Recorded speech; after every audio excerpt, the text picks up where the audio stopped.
Olá, obrigada a você que nos acompanha. Hoje vamos falar rapidamente sobre queimaduras. Elas são muito frequentes.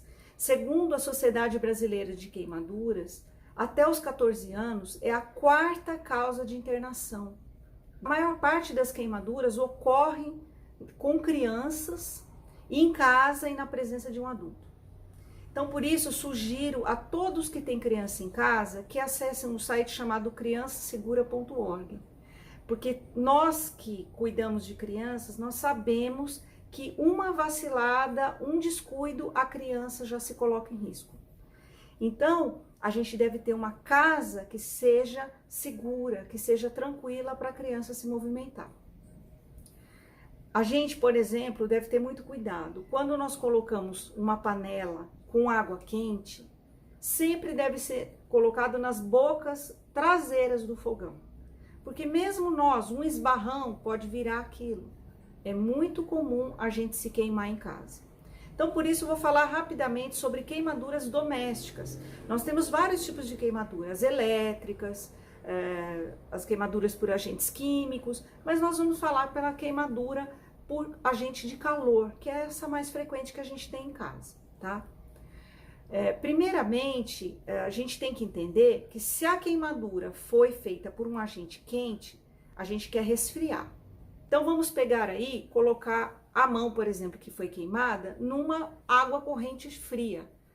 É importante também, para alívio de dor, a gente pode colocar um pouco de gelo, não direto na pele, mas a gente pode colocar ali uma toalhinha, alguma coisa para que o gelo não esteja em contato direto e ele possa diminuir aquela temperatura. Além disso, o gelo, ele aumenta a circulação de sangue no local e essas células vão levar embora detritos, células mortas, vão ajudar ali na cicatrização e na recuperação daquele tecido. Claro que a gente também tem que tomar um analgésico, porque queimadura geralmente dói muito. Temos os graus das queimaduras. Então, ela pode ser uma queimadura superficial, que vai ficar apenas vermelho. Já o grau 2, ela começa a ter bolhas. Essas bolhas já exigem que a gente leve a um hospital.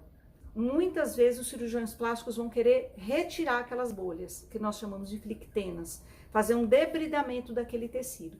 Porque essa bolha pode haver com o tempo microfissuras e por elas entrarem bactérias e colonizarem aquela bolha e ela está bem coberta ali por uma camadinha de pele, a gente não vai conseguir higienizar, vai acabar virando um abscesso.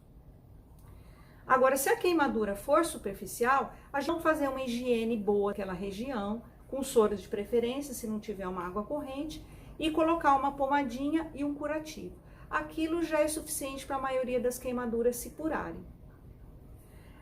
Depois, passada essa fase que a queimadura a gente vê que não está mais vermelho, que está ali em franca recuperação, a gente vai entrar numa fase de proteção solar, porque essa região fica muito suscetível a escurecer pela agressão que sofreu. Lesões que são mais profundas vão exigir cuidados maiores, às vezes até fisioterapia, porque podem se tornar placas endurecidas, impedir a movimentação daquele membro. Então, aí já são cuidados mais específicos de um profissional. Espero que eu tenha ajudado com essas dicas de hoje. E se você quiser saber alguma coisa de cirurgia plástica, que algum assunto seja discutido, manda aqui pra gente. Vamos responder na medida do possível.